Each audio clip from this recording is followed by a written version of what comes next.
dire en tant qu'opérateur politique que nous vivons un tournant décisif de notre histoire. Ce moment décisif est marqué par une mutation d'un État chaotique, dépourvu des valeurs républicaines qu'a incarné pendant 18 ans le régime du président Kabila, vers un État appelé à devenir véritablement un État de droit, amorcé par l'avènement de l'actuel président de la République démocratique du Congo. J'ai cité son Excellence M. Félix Tshisekedi Tshilombo.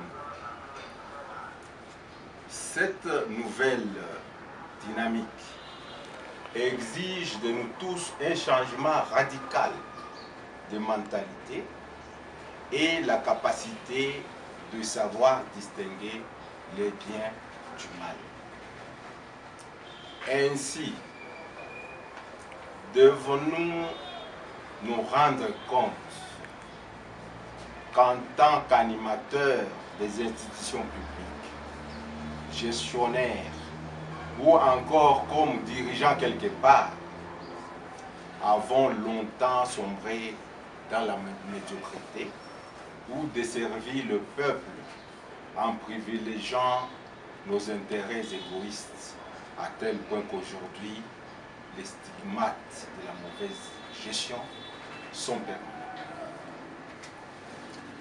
J'ose croire que c'est la raison pour laquelle le président de la République a décidé de briser la fameuse coalition dite FCC-Cash, qui constituait une pesanteur à tout envol et a créé à la place ce qu'il a appelé l'Union sacrée de la nation, qui s'avère être un pacte républicain entre le peuple et ses dirigeants en vue de concrétiser sa vision qui est celle de rencontrer les attentes du peuple congolais.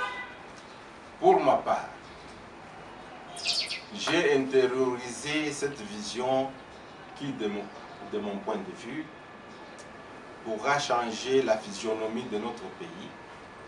Et de sitôt, j'ai pris le courage de démissionner du PPRD que j'ai servi pendant des années sans résultat malheureux.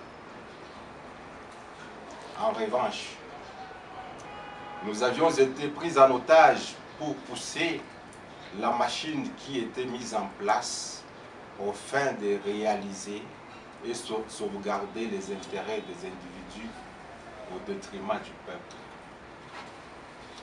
Car au niveau national, régnait un ordre politique monolithique avec une convergence de toutes les actions vers la seule personne de M. Kabila et celle de ses acolytes qu'il avait truffé dans toutes les institutions du pays. Institutions ou services publics ne pouvaient fonctionner sans leur interférence.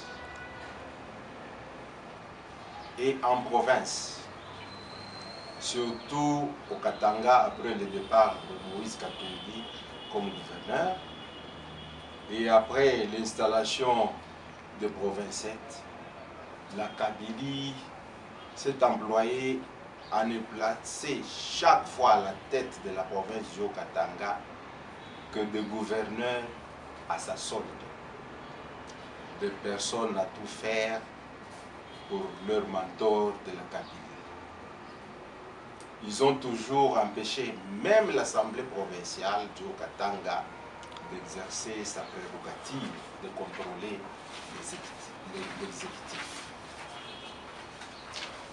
Jamais dans l'histoire du Katanga on a vécu pareille chose qui s'apparente à une colonisation d'une province par des individus prêts à tout sacrifier pour leurs intérêts sordides.